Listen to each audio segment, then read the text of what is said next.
Shelby, North Carolina released this raw dash cam video of officers pulling Roof over, frisking him. Ninth grade, what did you do? Did you stay at home? Did you work? Or what did you do? How you feeling? Why did you do it? How'd you feel? Anything to say? We're a very loving community. And we're going to reach out to everyone, all victims. And he would be housed in a holding cell until the time of the execution. For crimes like yours, do you understand that? I do deserve to be executed. You know, or you can just sit up there like I was doing and just writing a letter, writing my girl over in Germany, so. About what you do, I begin to understand why people feel it should be the appropriate sentence. Or as well as they allow me, and Mr. Bear's been one of the offenders that we've had some. Early life. Born in Columbia, South Carolina, Franklin Bennett Roof worked as a carpenter and construction contractor. He was wed to Amelia Amy Cowles. After 10 years of marriage, the couple filed for divorce. Roof had 2 siblings. Mann allegedly suffered verbal and physical abuse at the hands of his father, Bennett Roof. The family temporarily relocated to the Florida Keys between 2005 and 2008, although they still made their home in South Carolina. When Roof was younger, he had obsessive-compulsive behavior. He insisted on getting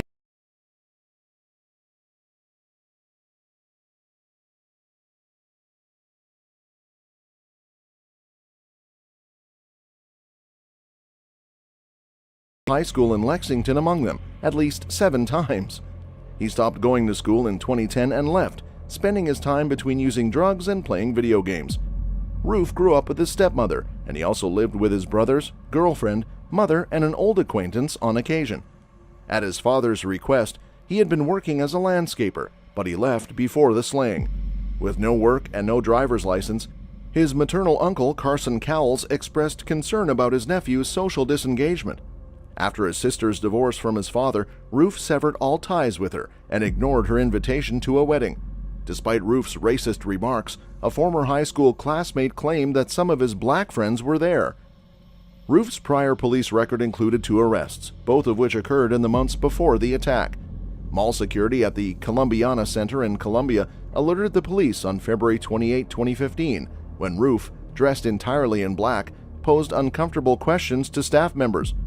Roof was discovered to be in possession of many Suboxone strips, a prescription drug used to treat opiate use disorder, during interrogation. He was taken into custody on a misdemeanor drug possession charge, and the facility banned him for a year. Roof was the subject of an investigation on March 13, 2015, for stopping his automobile in downtown Columbia close to a park. 6 unloaded magazines with a combined capacity of 40 bullets and the forearm grip of an AR-15 semi-auto rifle were discovered by a police officer. Since owning a forearm grip was permitted in South Carolina, Roof was not prosecuted. Roof was detained once more on April 26, 2015 for violating the prohibition by trespassing onto the mall's property. Charleston church slaying. In Charleston, South Carolina, on June 17, 2015, there was a mass slaying at the Emmanuel African Methodist Episcopal Church. 9 people were slayed at a Bible study when Dylan Roof, a white man who lived in the predominantly African-American neighborhood of Eastover and was unemployed, opened fire with a revolver. Roof was inspired by his tirade on Trayvon Martin's demise and the 2015 Baltimore protests that broke out after Freddie Gray passed away while under police custody. Blacks were taking over the world, he added. Roof informed authorities that he nearly did not carry out the slaying because the church study group members had been so kind to him. He admitted to carrying out the Charleston slaying with the goal of inciting a racial conflict. In August 2016, federal prosecutors stated that Roof did not become a member of white supremacist organizations or individuals through his personal interactions with them. Rather, he self-radicalized online. Difficult trial for many in this community. One of Dylan Roof's relatives got so worked up and upset. Shelby, North Carolina released this raw dash cam video of officers pulling Roof over, frisking him. Lawyers admit to it all, saying that he did it and telling us that they may not even call any witnesses. Ninth grade, what did you do? Did you stay at home? Did you work? Or what did you do? 3 survivors, there were 3 total? Yeah. My other charges are trespassing. Okay, all right. On June 20, 2015, LastRhodesian.com A website that was registered to Dylan Roof on February 9, 2015, was found. The location featured a cache of images showing Roof holding a rifle and a Confederate battle flag, in addition to the well-known neo-Nazi code numbers 88 and 1488 scrawled in sand. Additionally, Roof was observed burning and spitting on an American flag. Roof wrote 2 further manifestos that were found in his car and jail cell, respectively, one in 2015 and other while he was incarcerated. With money handed to him on his birthday, Roof bought the arm used in the Charleston church slaying from a retail arms store in West Columbia. He was able to buy the arm because of an FBI background check system malfunction. The federal government was sued by the surviving and bereaved families, and in October 2021, the federal government consented to pay $88 million. After a girlfriend brought up the fact that her boyfriend was on probation, Roof's friends abandoned their attempt to conceal the arm. After analyzing Roof's confiscated computer and cell phone, the FBI discovered that he was communicating online with other white nationalists. The Christchurch slaying slayer, Brenton Tarrant, named Roof as an influence in his manifesto, although the Southern Poverty Law Center, the Council of Conservative Citizens, and the Northwest Front denounced Roof's acts. We're a very loving community, and we're going to reach out to everyone, all victims. How you feeling? Why did you do it? How'd you feel? Anything to say? At some point in time, not only to help those that are victims, but to also help his family as well. Capturing and prosecution. After Walter Scott was shot, Dylan Roof, a former police officer, was taken into custody in Shelby, North Carolina. The FBI was contacted to help with the investigation and manhunt after the incident, which was considered a hate crime. Roof was apprehended after a traffic stop some 245 miles away from the slaying site. During the arrest, a .45 caliber handgun was discovered in the car, although it wasn't immediately clear if this was the same weapon used in the attack. Debbie Dills, a driver, gave police a tip after recognizing Roof operating his vehicle. After phoning her employer, who in turn phoned the local police, she followed the suspect's vehicle for 35 miles until she was positive that the police were approaching her home to make an arrest. After being taken into custody, FBI investigators questioned Roof. When his interrogators told him that 9 people had died as a result of his attack, he did not at first trust them because he thought there had been fewer casualties. According to an unnamed source, Roof spent almost 6 months planning the attack, studying Emmanuel AME Church and choosing it as his target due to its significance in African American history. Roof's attorney submitted a motion in 2016 claiming that the federal statutes pertaining to the ending penalty were unconstitutional. Stainless steel French door refrigerator, only $9.99. An LG 55-inch It was raised in federal court previously, is that correct? Yes, sir. And that was raised pursuant to a letter that you... The kind, spirited person that he is, he... have you explained to your client the charges contained in the various indictments? Historic hate crime when 21-year-old Dylan Roof allegedly opened fire in one of the most famous black churches. Following their response, federal prosecutors scheduled a hearing for September 1, 2016. On September 1, District Judge Richard Gergel called a hearing to be held in camera to decide whether or not to admit certain potentially explosive material. On November 25, 2016, a federal judge granted Roof's request for pro se counsel, ruling him competent to stand trial. Roof was found guilty in December 2016 of slaying individuals at a church and given the ending penalty. He was imprisoned at USP Terre Haute before being released on bond. Up around 11 o'clock, the Dylan Roof, who was acting as his own attorney, decided not to call any witnesses. We're on site to work through the process of getting Mr. Roof back to South Carolina. In custody, where he will always remain. Freedom to be full what God intends us to be, and have equality in the sight of God. Emmanuel, who testified. So that was the beginning phase of the sentencing phase today. Roof is still competent to stand trial and represent himself, according to Judge Gergel, who had rejected a request to label him incompetent. Roof was officially condemned to demise on January 11, 2017, following the jury's recommendation that he receive the ending penalty. Roof was too disconnected from reality to represent himself at the federal trial, according to Roof's attorneys, who started the appeal process before the United States Court of Appeals for the Fourth Circuit. They said he suffered from schizophrenia spectrum illnesses, autism, anxiety, and depression, among other conditions, and that he was unconcerned with his sentence because he thought white nationalists would free him from jail during an imminent racial conflict. Roof's appeal was unanimously denied by a Fourth Circuit panel on August 25, 2021, maintaining the ending penalty. His counsel filed an appeal of the judge's verdict on September 10, 2021, but the case was turned down by a federal court. Roof's counsel requested that the Supreme Court settle their disagreement with their client about the mental illness defense on March 2, 2022. I have earlier on. In your opinion, does he understand the charges, the punishment, and the Constitution? Who typically 21-year-olds communicate via social media. It's extremely important to seize their computers. The defense, keep in mind the ability to assist and willing to cooperate is not the same. Human being who would go into a place of worship and people would pray. And asked, where's the minister? He asked that. He asked, where's the minister? But our church will get through it. It's tough times, but I know for a fact everybody will press on. Attack in prison. Roof was beaten by a fellow prisoner on August 4, 2016, when he was being held at the Charleston County Detention Center.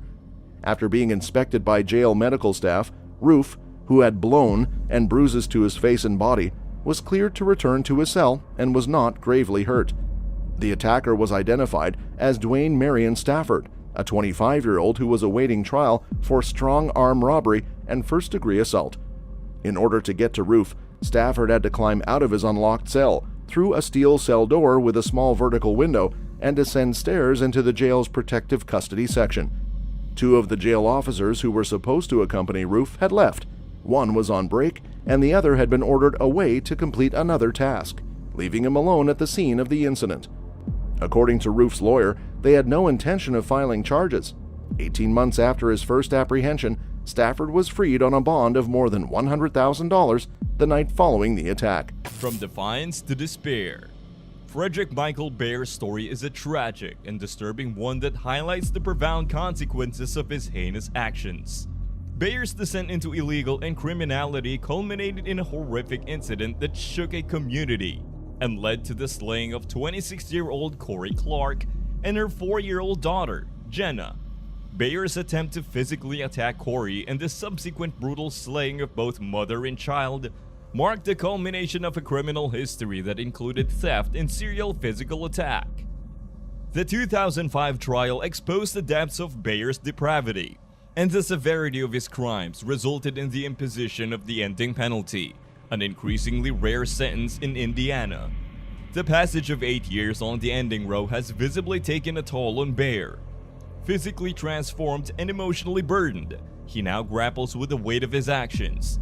The stark contrast between his earlier defiance and his current demeanor reflects a profound internal struggle and remorse. The envelope in his cell, containing a letter to his attorneys requesting the termination of the appeals process, symbolizes Baer's desire to end his own suffering.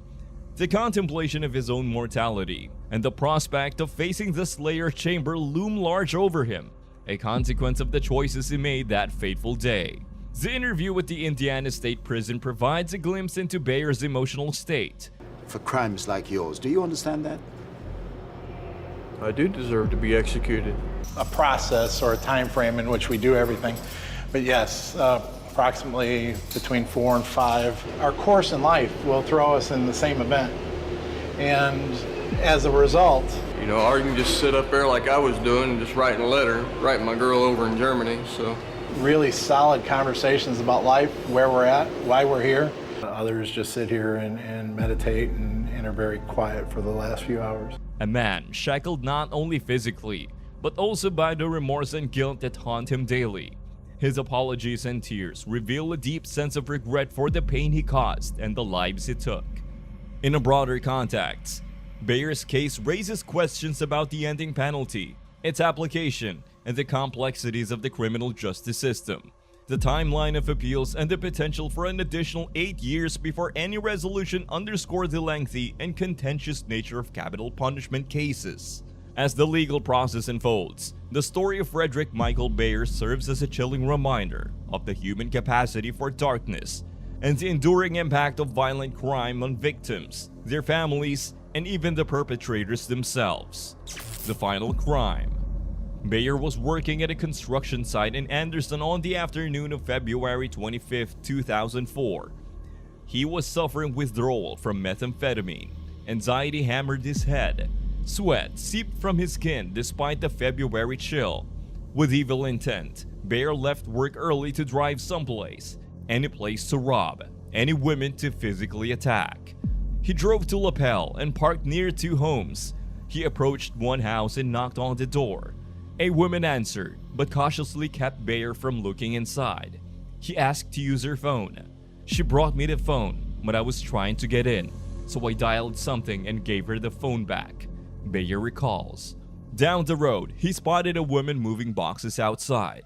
It was Corey Clark, wife of John Clark and mother of Jenna and Morgan. Her husband was in Florida looking for a job, and her older daughter Morgan was at school. Bayer walked over and knocked on Clark's door. A little girl answered the door, Bayer said.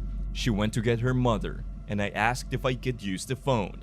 Corey Clark went to get her phone without noticing Bayer was following her inside. She turned around and started to scream. I told her don't scream. Everything fell apart from there, Bayer says between long pauses. I tried to physically attack her. I slayed her. I cut her throat. Bayer won't talk about the slaying of Jenna Clark. Investigators believe Jenna ran from the room in terror. Bayer followed the girl and slayed her. About what you do, I begin to understand why people feel it should be the appropriate sentence. And how's the cat? That's my girl, so... Looks particularly well fed.